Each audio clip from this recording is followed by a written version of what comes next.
মধ্যরাতে হঠাৎ চোখ খুলে গেলে আল্লাহ তাআলার দুইটি নাম পড়ুন, তারপরে ফলাফল দেখবেন আপনি নিজে অবাক হয়ে যাবেন।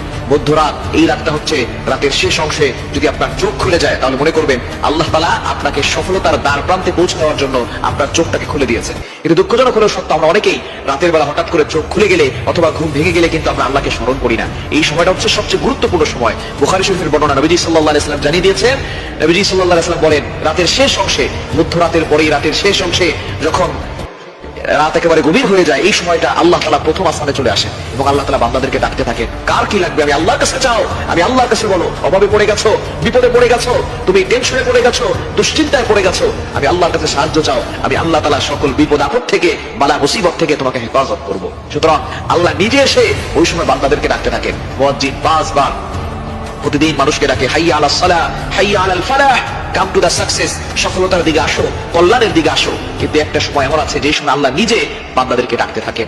এই সময়টা হচ্ছে মধ্যরাতের পরে রাতের শেষ অংশে। এই সময়গুলোতে, এই সময় যদি আপনার চোখ খুলে যায়, আপনি এই আমলগুলো করতে দেরি করবেন না। আপনার রুজু করার দরকার নাই, ওই অবস্থায় আপনি আমলটি করবেন। আল্লাহ তাআলা দুইটি নাম করবেন 11 বার করে। কয়বার? এবং দুইটি নাম পড়ার আগে আপনি 3 বার দুরূদ শরীফ পড়ুন। দুরূদের ভিতরে সর্বশ্রেষ্ঠ দুরূদ হচ্ছে দুরূদ ইব্রাহিম। আমরা নামাজ যেটা পড়ি,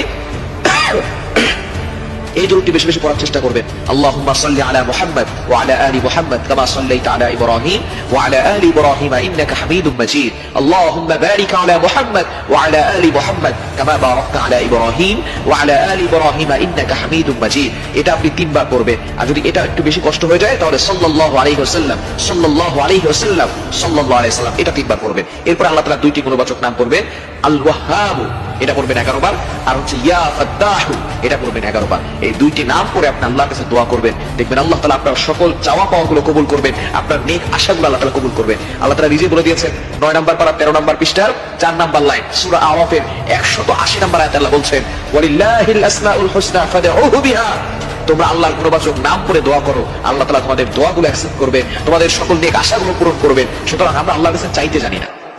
আমরা এই রাতের শেষ অংশে, মধ্যরাতের পরে যদি হঠাৎ করে আপনার চোখ খুলে যায়, আপনি আল্লাহর কাছে দোয়া করবেন, দেখবেন আল্লাহ তাআলা আপনার সকল চাওয়া পাওয়া গুলো কবুল করবেন, বিপদ থেকে আল্লাহ হেফাজত করবেন। আল্লাহ তাআলা যদি কাউকে দেন তাহলে তার আর কোনো টেনশন থাকে না। দুনিয়ার রাজা বাদশা যদি আপনাকে বলে যে আমি তোমার সাথে আছি, বাংলাদেশের প্রেসিডেন্ট যদি বলে আমি আপনার সাথে আছি, তাহলে আপনার কোনো টেনশন থাকবে না।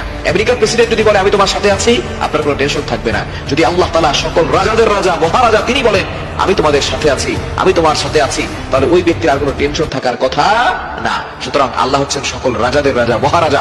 ওই আল্লাহর সাথে সম্পর্ক তৈরি করতে পারলে আল্লাহ তাআলা সবকিছু ব্যবস্থা করে দিবেন। এজন্য রাতের বেলা, মধ্যরাতে যদি আপনার চোখ খুলে যায়, আপনি অবশ্যই 3 বার